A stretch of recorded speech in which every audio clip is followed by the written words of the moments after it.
Why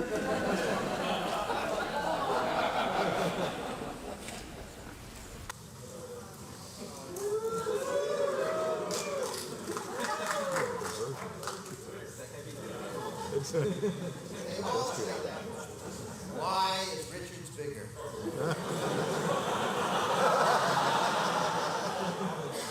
Now, if I can do this, is this amazing? Before I get off and leave the stage to our very well-known friend and a good friend of Ted over the years, I just want to let you know that he'll finish about 10 minutes before 1, I think it is. What time is it now? About 10 of 1, quarter of 1. He'll finish up. Don't let him talk too much longer. He'll lead you out, and 40 of you will get to drive on this, but you should all watch it, and maybe there'll be some people not showing up because they have power lunches or something. And they'll take some other people. And there'll be a second group in the afternoon. They'll be right outside the DoubleTree. And right after lunch, promptly, we're going to see a great gift to all of us, Yo-Yo Ma and 8 musicians from around the world. Bye-bye.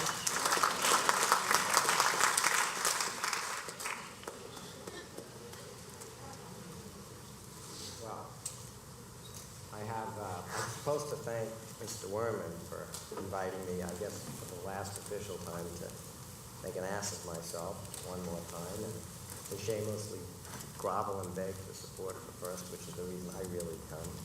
In return, he always asks me to talk about something I'm working on. I was here 2 years ago, and we had an iBot. Some of you might have seen it. Can you hear him? Is his mic there? You need either a new mic or a new mic. Let's get you. Sorry. Some things don't work. It was yours. Huh? Mine's up here. I wouldn't give you mine.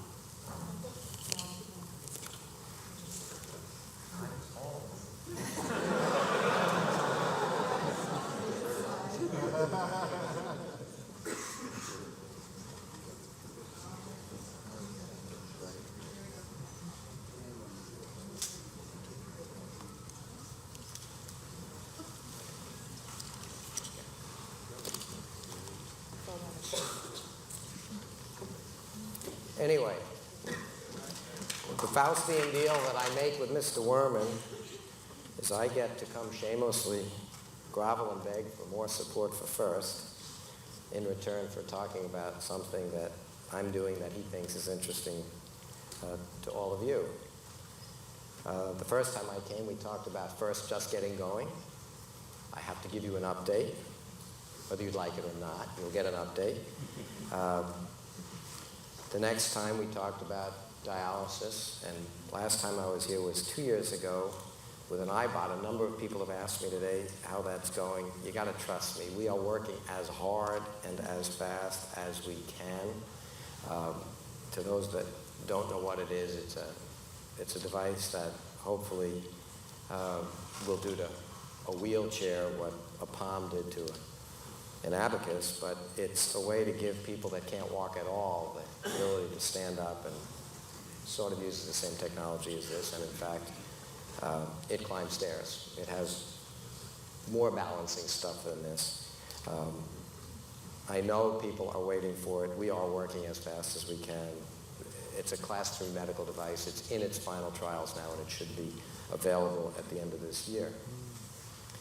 However, I'm told today we're going to talk about this little thing. I guess the first thing I would tell you is it really is a subset from a technology point of view of the iBot, and therefore, since we discussed that at great length, the technology inside this is now old hat. I was very enthusiastic to find 2 new pieces of news. As you pointed out, every time you come here, you learn something. This morning, the world's experts from, I guess, 3 or 4 different companies on building seats, I think concluded that ultimately the solution is people shouldn't sit down. I could have told them that. Yesterday, the automotive guys gave us some new insights. They pointed out that I believe it was between 30 and 50 years from today, they will be steering cars by wire without all that mechanical stuff. That's reassuring.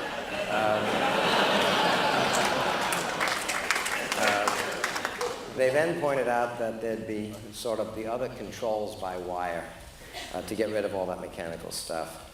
That's pretty good, but why not get rid of the wires? And then you don't need anything to control the car except thinking about it.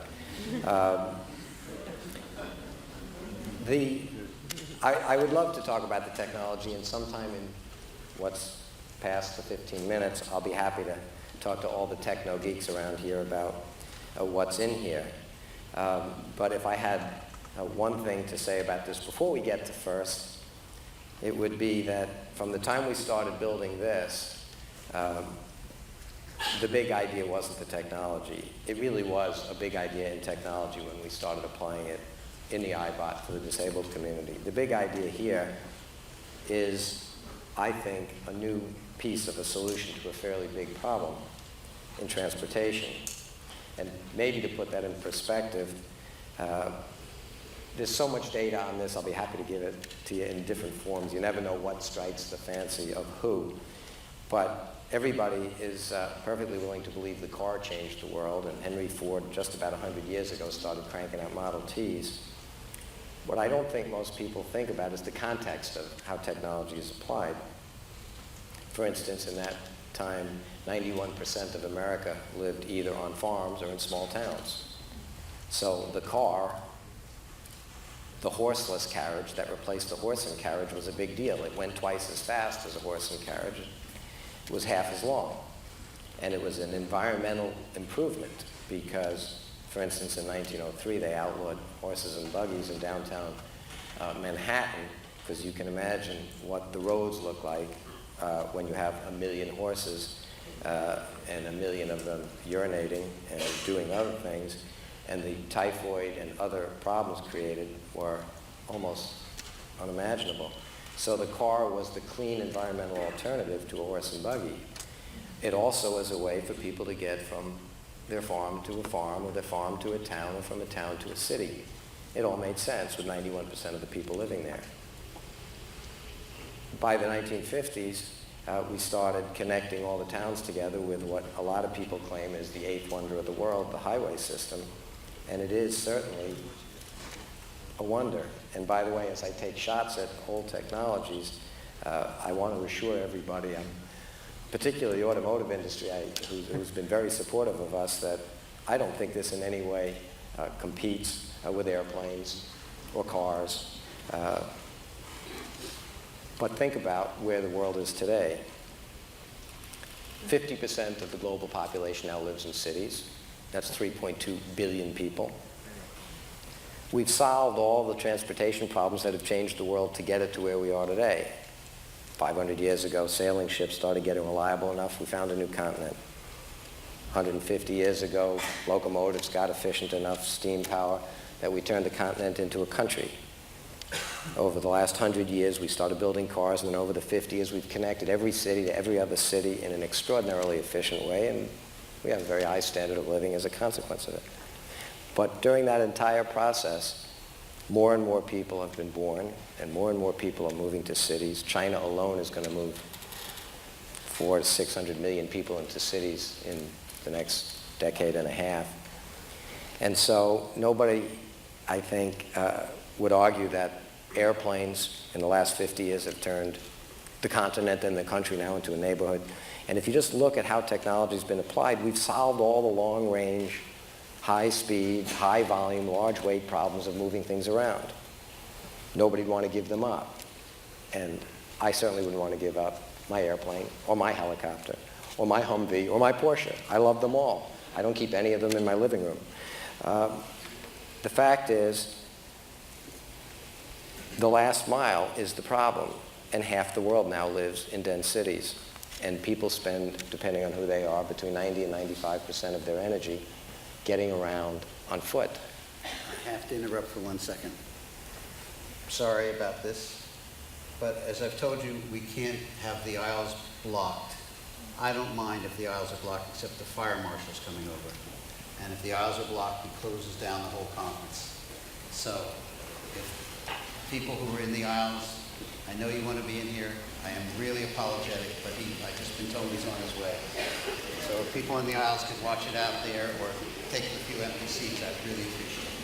Thank you very much. Sorry. Not a problem. I thought it was something I said. Later. Anyway, Thank you very much. I think I don't know what data would impress you, but how about 43% of the refined fuel produced in the world is consumed by cars in metropolitan areas in the United States.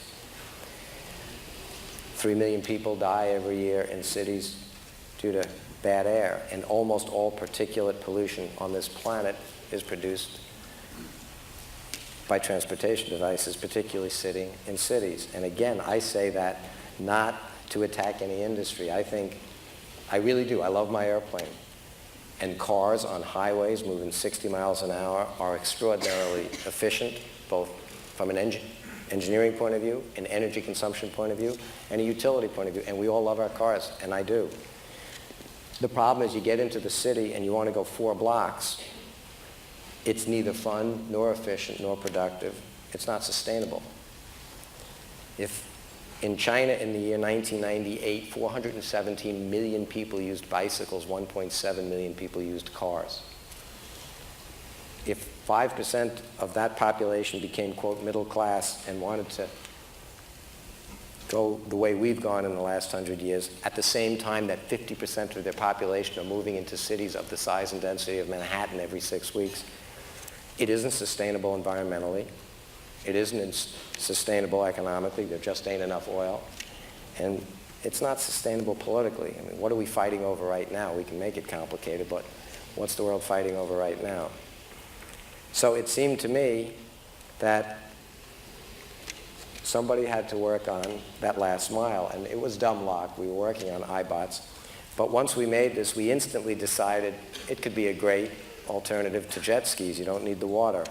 Or snowmobiles. You don't need the snow. Or skiing.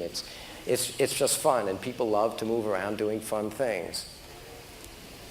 And every one of those industries, by the way, just golf carts alone is a multi-billion-dollar industry. But rather than go license this off, which is what we normally do, it seemed to me that if we put all our effort, not into the technology, but into an understanding of a world that's solved all its other problems, but has somehow come to accept that cities, which right back from ancient Greece on were meant to walk around, cities that were architected and built for people, now have a footprint that while we've solved every other transportation problem, and it's like Moore's Law. I mean, look at the time it took to cross the continent in a Conestoga wagon, then a railroad, and an airplane.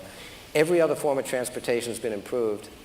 In 5,000 years, we've gone backwards in getting around cities. They've gotten bigger. They're spread out. Most expensive real estate on this planet in every city. Wilshire Boulevard or Fifth Avenue or Tokyo or Paris. Most expensive real estate is their downtowns. 65% of the land mass of our cities are parked cars, the 20 largest cities in the world. So you wonder, what if cities could give to their pedestrians what we take for granted as we now go between cities? What if you could make them fun, attractive, clean, environmentally friendly?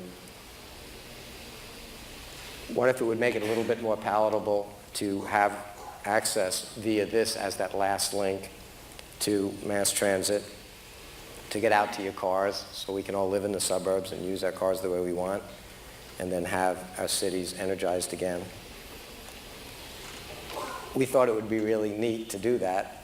And one of the problems we really were worried about is how do we get legal on the sidewalk? Because technically, I've got motors, I've got wheels, I'm a motor vehicle. I don't look like a motor vehicle. I have the same footprint as a pedestrian. I have the same unique capability to deal with other pedestrians in a crowded space. I took this down to ground zero and knocked my way through crowds for an hour. I'm a pedestrian, but the law typically lags technology by a generation or two. And if we get told we don't belong on the sidewalk, we have two choices. We're a recreational vehicle that doesn't really matter, and I don't spend my time doing that kind of stuff. Or maybe we should be out in the street in front of a Greyhound bus. We're a vehicle. We've been so concerned about that, we went to the Postmaster General of the United States as the first person we ever showed in the outside and said, put your people on it. Everybody trusts their postman. And they belong on the sidewalks, and they'll use it seriously. He agreed. We went to a number of police departments that want their police officers back in the neighborhood, on the beat, carrying 70 pounds of stuff. They love it. And I can't believe a policeman's going to give themselves a ticket.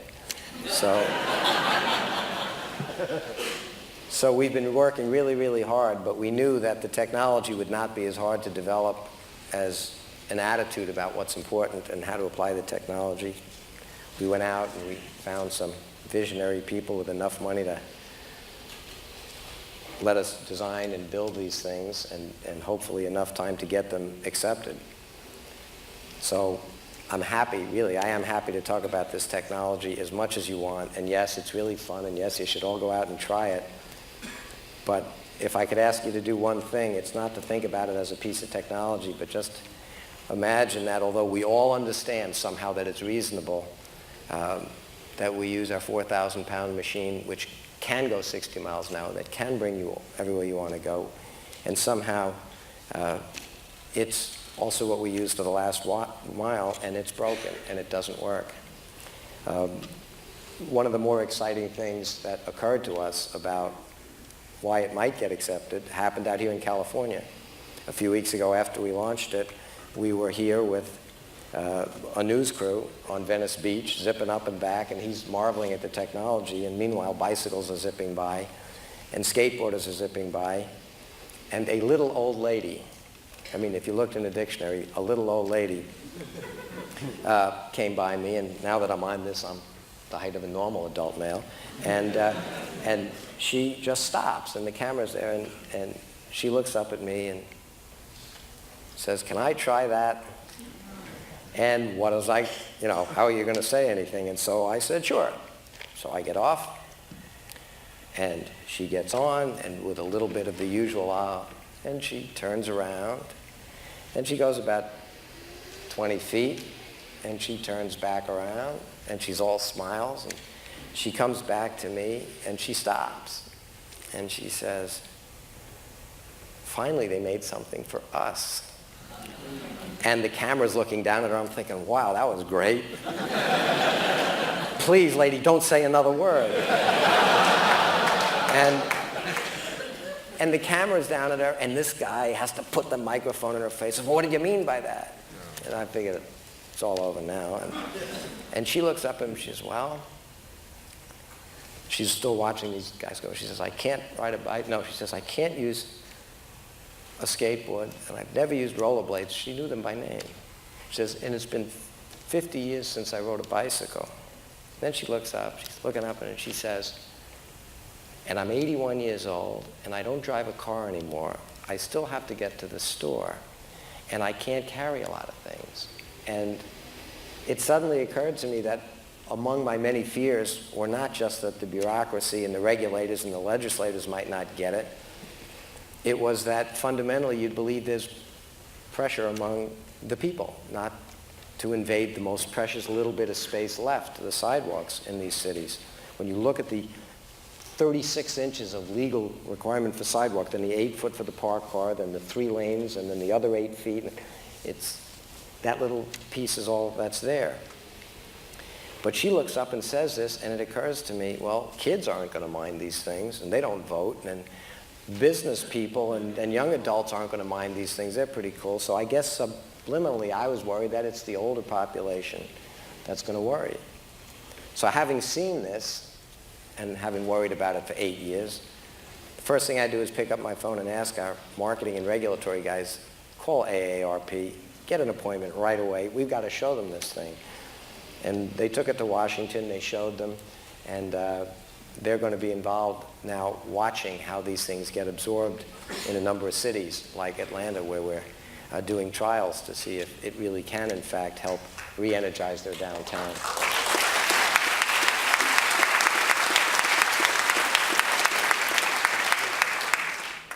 the bottom line is, whether you believe the United Nations or any of the other think tanks, in the next 20 years, all human population growth on this planet will be in cities. In Asia alone, it'll be over 1 billion people.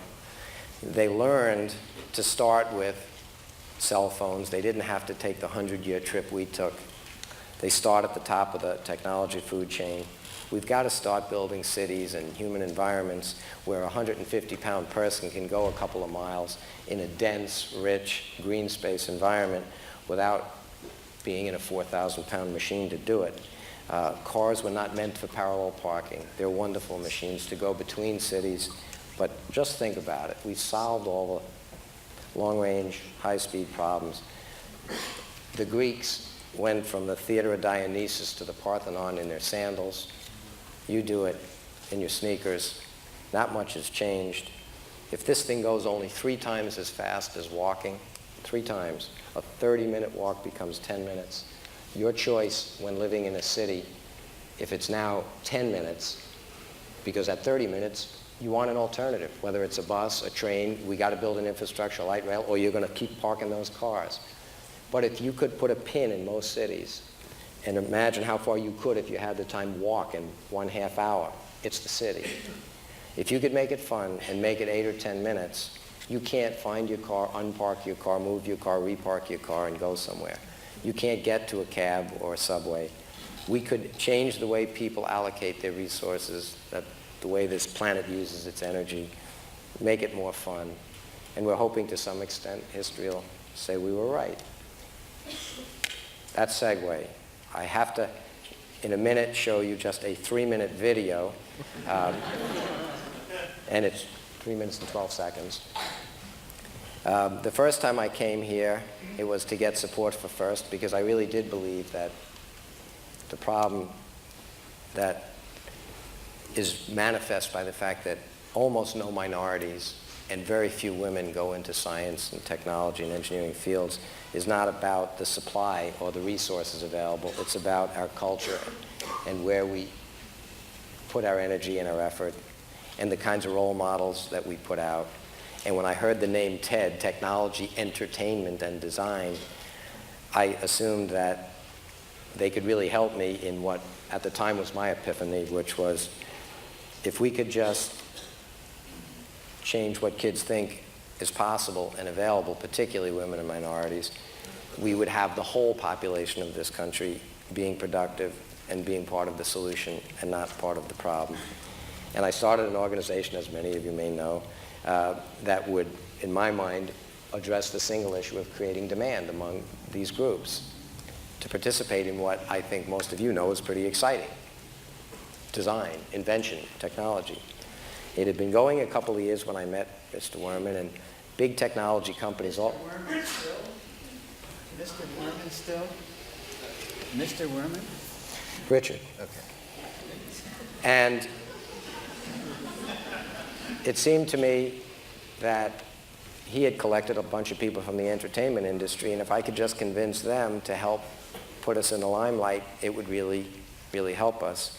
And we had created, as I said, among coalitions of companies and kids, where if you believe that the problem was create demand, if you believe that in America you get what you celebrate, and as long as we continue to celebrate the wrong things, we'll get more of them, what if we celebrate the right things? And what if we get it out in mass to the public? And my goal back then was, why don't we just make a movie about this stuff? My goal was, why don't we just get the entertainment industry to help?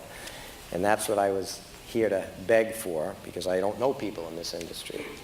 It sort of worked. One of the people in the audience was Noah Wiley, who was very famous among people that watch television. I didn't know who he was and was embarrassed when he introduced himself to me, but anyway, I met him. We started a friendship, and over a period of years, it's now taken too long, but I'm happy to tell you that between Warner Brothers, Disney, Noah, and FIRST, they're doing a 90-minute movie, which sort of is a somewhat fictionalized version of one of the teams that you'll see in a minute. And it's going to be made for the wonderful world of Disney, and we're all very excited about it, and that connection was made here. In that year, I told all of you that the goal was create sports that's every bit as exciting as football or basketball, that would be all-inclusive. We invited all the companies to adopt inner-city schools and let the NFL of smarts, namely the engineers and scientists from the companies, meet with these kids. We had 20-some-odd teams the first year. By the time I came here, we had about 50. 2 years ago, I mentioned to you that we had gotten so much support from so many of the big companies that watched to change the attitudes in the school districts, particularly in these big cities, that they were agreeing to do regional events for us before our nationals, which in fact are done at Disney. Last year, we had 14 of those regionals, and we had somewhat like 400 companies. I'm happy to tell you that despite everybody telling me, Dean, you can't continue to expect to grow at nearly 50% per year, after September 11th, after the downturn in the economy, everybody said, we're just not going to get that kind of growth. We opened registration for this year. We had 91% of the companies that participated last year re-up, and in addition, another 45% or so. This year, on January 5th, our kickoff, we had 700 companies, at least one from every state in the country. We have 17 cities holding regionals, cities, little cities, New York, Detroit, Chicago, Los Angeles, San Jose, Seattle, Houston, Cleveland. We'll give you a list for the ones that are close to where you live. All the regionals happen over the last couple of weeks in March. And Disney is building already our arena for our nationals this year, which happen at Epcot. It'll seat 30,000 people, and it's the largest coalition of industry and education in the country. And it affects, in a permanent way, every kid that it touches. So I think there's a lot of successes that we can point to in the growth of FIRST because of TED. And I'm really here to thank you, but I'm also here to ask for, particularly from people in the industries that you represent, more help. We have a 3-minute piece of news. It was the shortest one I could find that sort of gets it. It's not from last year. And since our new one is only coming in 2 weeks, I'll say this is a year and a half old or a year and a week old, but it's really 2 years old in data, and considering we're growing at almost 50% a year, their numbers are off. But an ABC reporter showed up at Epcot to do what I think they thought was the typical let's go see the science fair. He seemed to get it and be surprised no matter how much we'd warned him, like a lot of people do. He goes out and he talks to a couple of kids. You'll probably laugh at it, as everybody do. It's 2 young women, and they say they're in it because it's a way to get dates. Nobody would laugh if they were cheerleaders and said that. But anyway, he then goes over and talks to a woman whose name will come up, Lauren Lyons. She wasn't the point of it, and I didn't even know who she was until September. I'm going to read to you a letter I just got from her.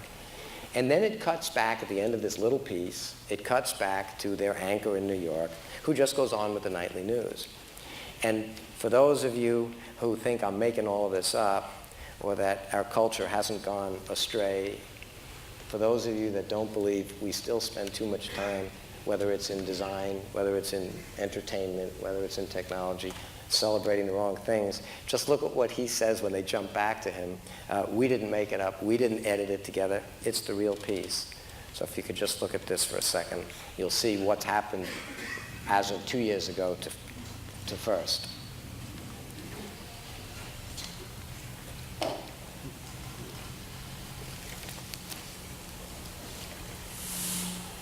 Finally tonight, not your ordinary science fair. Each year, the U.S. is shorthanded in scientists and engineers, so there's every attempt to make this work enticing. An example?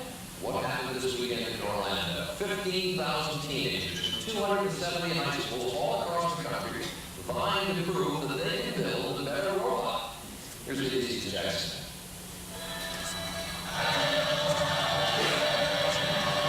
It looks like a rock house. Of course, Championship. This is actually a high school science company. It's just funny. This is how you get dates? The object is for competing robots to collect as many balls as possible in a raised trough. force their way onto the central ramp, and if possible, hook the bar and hang from it. There's probably more cheerleaders here, back squats, and the NCAA finals. We're trying to get to the kids that never really thought about science and engineering if possible for them, particularly women and minorities. And more than a third of students here are women and artists. The last girls on our team really looking into engineering and academic fields now. Over half the team wants to go into some career in science. Students have to raise their own money. Robots cost around $5,000, and they have just 6 weeks to build. If it doesn't work with real engineers, because it's material, they get to meet mentors, they get shown things, then you get a whole learning experiences in that fun environment. This is what most American children need. A love presence. You know, that they're going to get. So we are getting that attention from us. At the finals, one of the teams is captained by a senior from California, Kenny Morris. That's him on the right. And his team wins. It's a special moment because Kenny, who started college just last year, was in a street game. I never compensated anybody. He told me I was a good name. And then, I saw that I was good at something, and I started liking to do in other areas. If I just put my all I ever towards it. Lessons not only about technology, but also about life at this most unusual of high school competitions. Jackson, ABC News, Orlando, Florida. And that is our report on Workers Tonight. Later on Nightline, can a woman teach rich young athletes how to live better?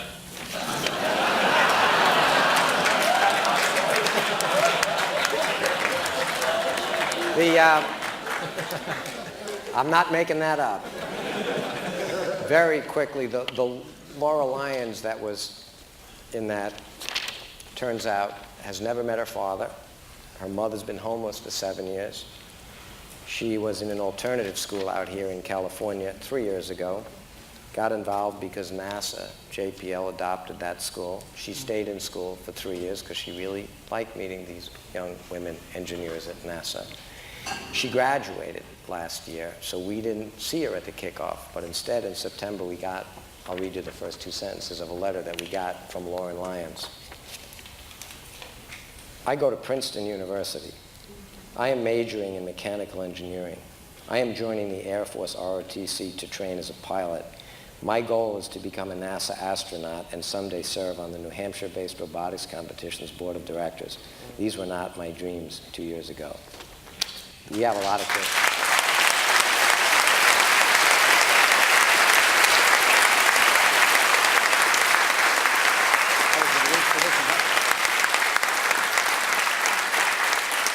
I realized, as usual, because I can't think quickly in these situations, a number of people asked about this. I will have to talk about this one sometime later. This is a Stirling cycle engine. This had been confused by a lot of things we're doing. This little beast right now is producing a few hundred watts of electricity. Yes, it could be attached to this. And yes, on a kilogram of propane, you could drive from New York to Boston if you so choose. Perhaps more interesting about this little engine is it'll burn any fuel, because some of you might be skeptical about the capability of this to have an impact where most of the world you can't simply plug into your 120-volt outlet. We've been working on this actually as an alternative energy source starting way back with Johnson & Johnson to run an iBot, because the best batteries you could get, 10 watt-hours per kilogram in lead, 20 watt-hours per kilogram in nickel-cadmium, 40 watt-hours per kilogram in nickel metal hydride, 60 watt-hours per kilogram in lithium, 8,750 watt-hours of energy in every kilogram of propane or gasoline, which is why nobody drives electric cars. But in any event, if you can burn it with the same efficiency, because it's external combustion, as your kitchen stove, if you can burn any fuel, it turns out to be pretty neat. It makes just enough electricity to, for instance, do this, which at night is enough electricity in the rest of the world, as Mr. Hawley, Dr. Hawley pointed out, can run computers and a light bulb. But more interestingly, the thermodynamics of this say you're never going to get more than 20% efficiency. Doesn't matter much. It says if you get 200 watts of electricity, you'll get 700 or 800 watts of heat. If you wanted to boil water and recondense it at a rate of 10 gallons an hour, it takes about 25,000, a little over 25.3 kilowatts, 25,000 watts of continuous power to do it. That's so much energy you couldn't afford to desalinate or clean water in this country that way. Certainly in the rest of the world, your choice is to devastate the place, turning everything that'll burn into heat, or drink the water that's available. The number one cause of death on this planet among humans is bad water. Depending on whose numbers you believe, it's between 60 and 85,000 people per day. We don't need sophisticated heart transplants around the world. We need water, and women shouldn't have to spend 4 hours a day looking for it or watching their kids die.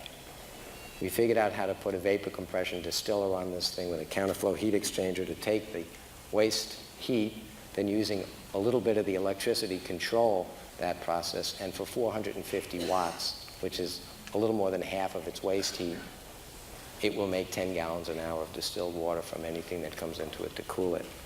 So if we put this box on here in a few years, could we have a solution to transportation, electricity and communication, and maybe drinkable water in a sustainable package that weighs 60 pounds? I don't know, but we're trying. I better shut up.